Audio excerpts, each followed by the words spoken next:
Alright everyone, it's not actually going to become a meaningful movement, but I'm extremely happy when I watch the extreme left convince, derpy college liberals to take up the banner of defunding the police. Because you already see the effects of just the suggestion of this happening. There are multiple effects. Let me talk about the pragmatic effect and the political fallout. The political fallout, which is more like, duh, this is going to happen, is that the average independent American lives in a reasonable lower to upper middle class situation, or maybe they're working class. They live in a community that's at least got some cohesion. Maybe they're in the suburbs, maybe they're in an apartment block or whatever. They got their neighbors that they like and their neighbors that they don't like. Maybe they own a gun, many more of them now than a few weeks ago. And they don't want to defund the police and leave themselves vulnerable. The political situation is that anyone who's more of a lean left, lean right, independent core voter is going to tilt heavily to the right just based on the suggestion that there is a political faction that's openly applauded at this point by the Democratic Party in large part that is attempting to tear apart the fabric of the protection of property and life and limb. Now, let me say this as a libertarian. Police tactics need reform. I don't deny that at all. There is police brutality, especially in inner city metro forces. There's a lot of corruption in these forces too. They do need reform. Number two, they are not perfect. There are instances where the police damage property improperly, no-knock raids and so forth. There are instances where they're inept. They don't know what the fuck they're doing, like with Chris Dorner when they were shooting up random vehicles, the LAPD back then. It's funny because someone had a Chris Dorner sign at one of the protests the other day that said, "I tried to warn you," or something like that. It's like, it was mildly amusing because I can remember the live chatting about Dorner and how funny some of that stuff was. It wasn't funny that he was killing people, but I mean, the LAPD ended up in the end causing more damage to life and property than Dorner ever did, which was interesting, including burning a cabin down on top of him without an actual reason why. But anyway, that's the political fallout. Now, Trump wins at least 2-1 on this issue. Look, there's a reason why overwhelming majority of people supported sending in the troops when the rioting began. People see that and they get turned off to leftism and the Democrats in a political sense when the Democrats are sitting there saying, "Oh, do you have a legitimate grievance? Trump is evil." Most people were very sympathetic when George Floyd was killed. Virtually nobody, except again in the Twitter echo chamber of the hammer and sickle waivers and the DNC, which is run by a bunch of dumbasses without direction who don't understand political strategy at this point, nobody else supports rioting.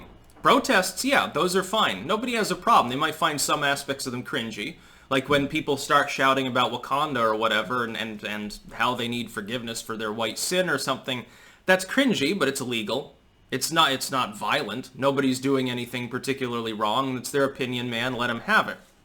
The pragmatic effect is that people will buy guns and form citizens patrols, and that's exactly what they're doing in Minneapolis right now. They haven't even defunded the police. The mere suggestion of removing a police presence and allowing people to burn the city to the ground is causing large groups of people to arm themselves and go on patrol in their neighborhoods to protect their property and their families. Which I applaud them in. You have every right to do that. If the police are unable or unwilling to defend a population, if a population is being victimized by looting hordes of criminals, they have a right to defend themselves. Hopefully that doesn't involve actual use of force. Most of the time, by the way, the leftists are ultimately cowards. If they see a line of dudes with Gadsden flag patches and assault rifles, so-called, they're not going to attack them. No, they'll go attack the grandma on the corner who's unarmed. Now then she whips out a cane sword and maybe emasculates a few of them. It'd be hard to do because you need a microscope to see it, but that's what they'll do. They'll pelt a business with rocks that isn't defended. When you have rooftop Koreans on top of the business with sniper rifles, all of a sudden the looters stay several blocks away. It's amazing how this happens. Now this happens with the police too, but the thing is, like, you may have noticed this. They're way more willing to charge the police and throw Molotov at them than they are to go in and fuck around with a dude with a grizzly beard and a fucking Merc hat. They're not doing anything to them. Yeah, citizen patrols will spring up just on the mere suggestion. Now, part of this might be a ploy by the left. They're hoping that one of these militias will fire a shot because they know that the corporate media will cast them off as terrorists.